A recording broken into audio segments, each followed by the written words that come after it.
CP Lestiani yang berkedudukan di Jakarta, di mana para pesero CP Lestiani yaitu Dr. Chandra Soeharto dan Dr. Purnomo Prawiro yang hadir pada saat itu tidak pernah menyerahkan surat tanggal 10 Oktober 2021, dan Dr. Mintarsi Alatif alias Dr. Mintarsi Lestiani yang ditujukan kepada pesero CP Lestiani yaitu Dr. Chandra Soeharto dan Dr. Purnomo Prawiro yang berisi tentang penegasan di mana Dr. Mintarsi Alatif tidak lagi sebagai pesero pengurus namun sebagai pesero komanditer. Nah, saya ulangi ya, di mana Dr. Mintarsi Alatif tidak lagi sebagai pesero pengurus tapi sebagai pesero komanditer. Nah, kemudian bahwa jika surat tersebut diserahkan kepada saya, maka surat dimaksud dijadikan dasar perhitungan dan notaris tanggal 21 Desember 2001 nomor 5 tentang perubahan CP Lestiani dalam hal mana Dr. Mintarsi Alatif alias Dr. Mintarsi Lestiani sebagai pesero komanditer di CP Lestiani. Demikianlah surat ini dan seterusnya.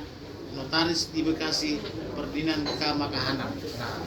Ini surat yang pertama kali diakui. Nih. Kemudian saya bilang supaya sah, supaya tidak diragukan surat Bapak ini, maka dibuatlah surat yang berikutnya, isinya sama. Tambang. Kelihatan? Kirim. Tambang.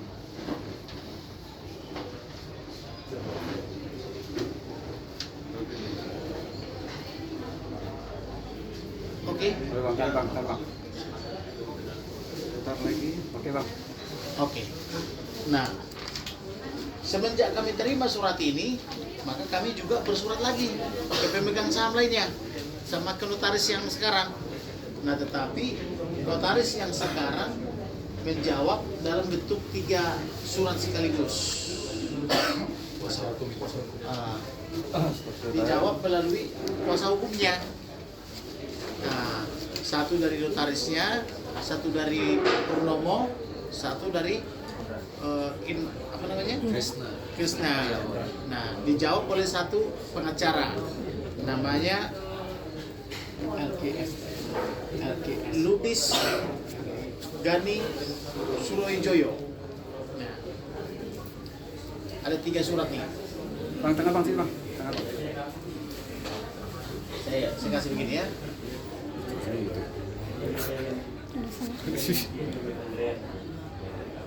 Jadi kami surati notaris dan mantan atau pemegang saham, dijawab oleh notaris berikut dengan pemegang sahamnya oleh satu pengacara atau pengacara gitu loh. Di mana isi daripada surat tersebut baik poin-poin maupun angka-angkanya sama. Di mana di sini disebutkan dan karena segala sesuatu sehubungan hal-hal tersebut secara hukum telah diselesaikan secara final dan mengikat tuntas dan sempurna. Gitu. Jadi menurut pemahaman dia seolah-olah sudah selesai. Ibaratnya ibu ini sudah menerima bagiannya, sedangkan notaris yang membuat akta sendiri dia kaget. Andaikan saya tahu pasti saya tunda katanya gitu. Sedangkan pengacara ini mengaku sudah final, tuntas dan sempurna gitu loh. Nah, maka kami ingatkan sekali lagi kepada pengacara ini agar menanyakan kliennya, dan kami berikan surat kepada pengacara tersebut bahwa omongannya itu adalah omongan hukum, supaya ditanya kliennya apakah betul ibu ini diberikan. Sedangkan ibu ini kami baca detail-detail apa buku diarinya ya, ada penganiayaan terhadap ibu ini dan sebagainya yang akan kami buka pada sesi berikutnya gitu loh. Itulah kira-kira yang dapat saya jelaskan. Selebihnya oleh ibu ini. Silakan lanjutkan. Bu, kenapa alasan mengundurkan diri mungkin bisa diceritakan? Jadi kita bayangkan seorang pemegang saham wanita usia 74 tahun dan jalannya masih harus digandeng-gandeng, masih terpopok-popok, sekarang dipapah-papah. Sekarang lalu itu dianiaya di depan saya oleh 4 orang, Purnomo, istrinya, anaknya, dan mantunya. Mantunya soalnya terlibatnya untuk tidak mau mencegah. Sekarang kira-kira saya sebagai seorang wanita mengetahui ada banyak peristiwa teror tapi tidak punya bukti, tapi ini jelas ada bukti, kira-kira saya takut nggak? Nyawa saya terancam nggak? Belum lagi setelah itu saya punya bukti masalah rencana penculikan terhadap saya. Karena itu, alat itu belum jadi alasan. Tapi alasannya adalah bahwa banyak hal yang terjadi yang terungkap itu penganiayaan di depan saya. Kira-kira takut nggak? Sekarang saya tanya yang lain, takut nggak? Tapi di samping itu ternyata berkembang. Jadi saya anggap uang saya berkembang. Tidak tahu bahwa uang saya tidak ada. Ibu usia yang 74 tahun itu siapa ya? Itu pemegang saham namanya Yanti Wiranto. Kan tadi 2 keluarga, ini keluarga yang satu lagi. Jadi dia tidak ada hubungan keluarga dengan saya. Nah, tadi kan masalahnya juga seperti suami dari Nikita Willy saat ini sedang diberi kepercayaan memegang saham di PT Paksi itu ya, sama lihat itu seperti apa, Bu? Sekarang kita lihat ini kan dalam proses hukum. Kita lihat nanti proses hukum. Kalau saya mau korekan itu panjang lagi gitu. Ini karena itu ini masih episode. Tadi juga ada yang menanyakan masalah perkara MA. Itu salah satu bukti bagaimana kekuasaan berjalan. Itu lucu sekali. Kalau kalian ikut kita adakan satu sesi tentang itu, kalian bisa mengerti lucunya bahwa saya dianggap melakukan banyak tindak kriminal, tapi dari polisi mengatakan SP3 nggak ada, itu bagaimana? Dan tidak pernah ke kejaksaan, bagaimana? Dan terakhir juga tidak bisa dieksekusi. Kira-kira apa? Aneh nggak? Tapi itu harus diterangkan secara lebih detail. Kalau nggak jadi aneh lagi. Tapi itu bisa menjelaskan apa yang bagaimana kekuasaan itu berjalan. Ini ada ketika Nikita Willy ini akhirnya diberi kayak semacam mandat juga untuk pemegang saham.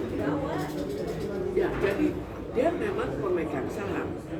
Cuma berapa saham dia? Kan saham saya ikut masuk ke dia, ikut masuk ke yang lain.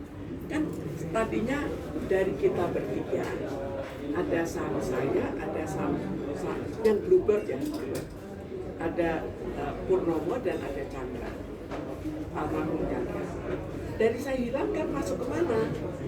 Logikanya. Tapi itu pun penjelasannya masih panjang. Kenapa? Itu runtutan bagaimana PT Bluebird Taksi terkait dengan PT Bluebird milik siapa, dan seperti tadi dikatakan yang operasionalnya siapa gitu. Apakah itu dengan berkas yang sama? ya, apakah itu PT Bluebird di dalam PT Bluebird Taksi atau apa gitu. Itu nanti panjang lagi, karena itu tidak mungkin kita selesaikan sekarang, tapi kita bisa secara bertahap buktikan dulu bahwa dia telah melakukan penggelapan saham. Dulu juga tahun 1994 dia juga melakukan penggelapan saham, tapi itu terbukti. Saham saya juga diambil oleh Purnomo dan Chandra. Chandra mengatasdirikan anaknya Chandra, itu PT Sigler Internasional. Perusahaan itu tadinya rencananya jadi besar, diambil, tiba-tiba nama saya hilang. Akhirnya saya perkarakan dan saya menang perkara.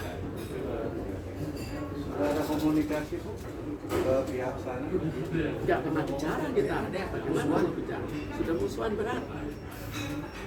Kalau mau dihitung musuh terbesar, ya itulah musuh terbesar saya. Padahal saudara terdekat. Ada rasa kecewa apa Bu? Ya jelas bagaimana mau tidak kecewa. Cuma dalam hal ini saya berpikir berjuang mengatasinya, tapi jangan memikirkan kekecewaannya. Kalau saya hanya memikirkan kekecewaannya, saya kurang bisa bergerak untuk berpikir, tapi lebih banyak emosi yang berjalan. Itu usaha saya, apalagi sekarang dengan Pak Kamarudin yang gigih untuk membantu saya. Jadi ada support kan. Bang, mungkin dalam waktu dekat kan akan memberikan somasi atau teguran. Jadi apa namanya itu, pertanyaan sangat bagus. Kami telah memberikan somasi terakhir. Ini kumpulan somasi kami. Tetapi karena dijawab pada saat somasi terakhir oleh pengacaranya, dia bilang telah tuntas dibayar dan sebagainya. Tanyakan dulu deh kliennya, bukti pembayarannya ada nggak? Jadi kami mengingatkan, tanyakan dulu kliennya, bukti pembayarannya dilampirkan. Kalau memang ada pembayaran, karena saya tanya ibu ini tidak ada dibayar 1 rupiah pun. Dan saya tidak pernah keluar. Kok bisa dibayar? Jadi kronologis keanehannya itu banyak. Belum kemana saya jual saham saya? Kok ke mereka? Kok nggak pakai dibayar? Harga berapa? Kok nggak diputuskan? Banyak keanehannya nggak? Kok main hakim sendiri? Oh, kamu harus menjual. Kamu telah menjual ke saya dan tanpa uang dan diberikan ke saya, bukan ke orang lain. Lucu kan? Jawaban somasi itu tanggal berapa Pak? Jawaban somasinya tertanggal 3